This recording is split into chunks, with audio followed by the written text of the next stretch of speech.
frame. That's about as much bullshit as you can get. Oh, look at that, look at that. So what have we talked about so far? I'm not gonna go banging on too much, but let me just do another real quick episode here on this one. So drop this in.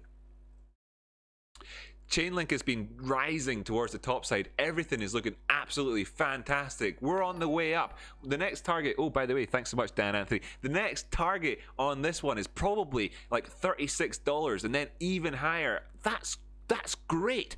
Or is it? Plenty of stuff to be looked at. I've got just one thing that I want to point out in this episode right now, and it could have a bit of importance over the next 48 hours for us. Thanks so much for joining me. Likes and subscribes go a long way. I'll see you in the charts in just a sec.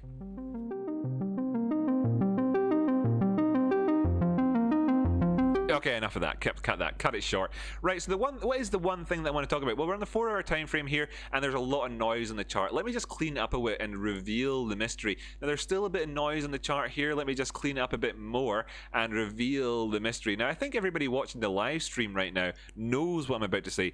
That's right, that box below me filling up with text. This is filmed during a live stream. I'm going to cut it out from it and publish it separately. You're more than welcome to join me for one day. I hope to see you there. But what they all know I'm about to say is, because we've talked about it already in the show, and I kind of explained a little bit about this, is that what we're seeing is this moving average here, which is the 50 simple period moving average, the red dotted line, and what we see here is the 200 simple period moving average, the white dotted line. They're about to cross soon, okay?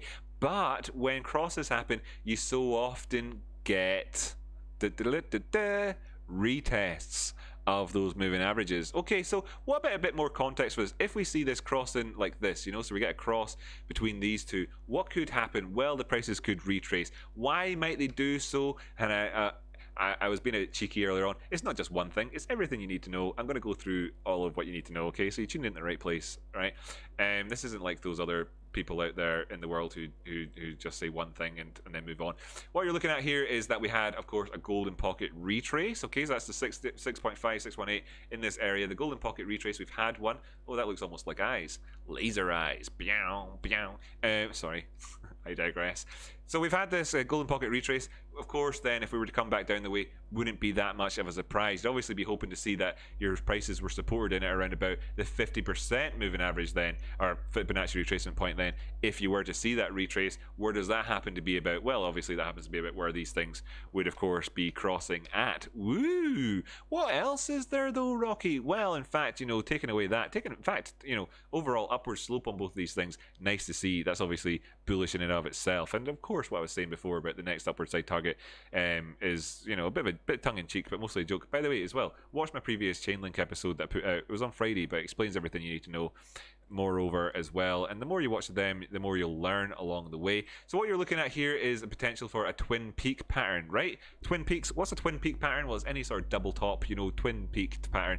And that, so we're seeing this little bit of a red candle. If we were to see things pulling back down the way, then what would that significance of that be? Well, one of the things it could be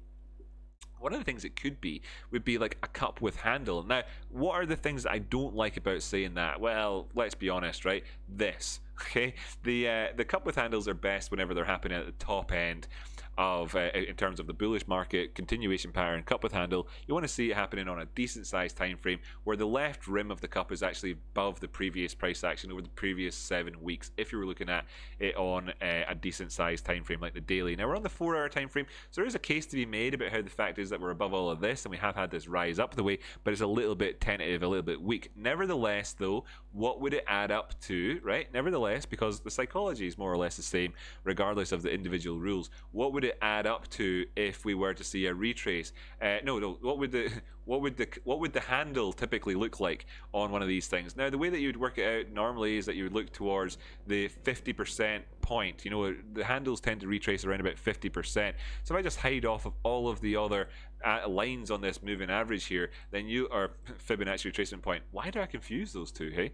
then you'll see that the 50% line on this one lines up with, of course, where the 50% is on the other, right? Okay, so that's what the only line that was left remaining on there, that 50% one. So that's where your target would be. Ooh, spooky, right? Technical analysis, baby. That's why we do this. Now, there's other things that you could be aware of as well. If we did see that and then broke on down the way thereafter, you might be looking at this and saying that that was a neckline of a head and shoulders here which failed, and then the failure pattern of it could see the prices just continue to descend down afterwards. So I would be, hesitant to say that you should definitely go long at that 50% retrace point, but it's worth considering. But that's, if this was to be a head and shoulders, okay? And what do I mean by head and shoulders? Really, I'm talking about that as a shoulder there, that's your head, and that's your second shoulder, okay? And the neckline's that green line. But there's more to the story than just that, unfortunately. By taking this low where the head is and got up to this shoulder and seeing the upward slope here, of course, this forms the right-hand side of it into a bit of a wedge here. And then, of course, it'll be no surprise, just to confirm, having seen the wedge on the price pattern, on the price action, is there anything showing up down below? Well, look at that, if it isn't a dose of bearish divergence for us. Now, you could have done it either way round, but it's nice to see that happening for us. Okay, plenty more that we could be talking about, but I think I've covered enough in terms of not overwhelming you. Be sure to join us for a saying is that there's educational material here, and it's all really good to... No, this is not snappy enough. Let me do that again. None of that was financial advice, by the way, people. I'm not a financial advisor. Always do your own research. None of that was tax, insurance, trading, money, financial, none of it. No advice, not advice. There is educational content here, okay? And I really try to help you. I empower you, the individual. Now, I will not show you my trades because I think it's unethical. Also, I think it probably breaks several rules on the old YouTube and American law as well, probably. As well, moreover, I don't think that sort of thing is useful. Instead, what I try to do is really help you make your own mind up about things, and to help you do that research, and to help you do that, to be your own financial advisor. I'm just a spirit guide, and I really thank you for tuning in for that episode.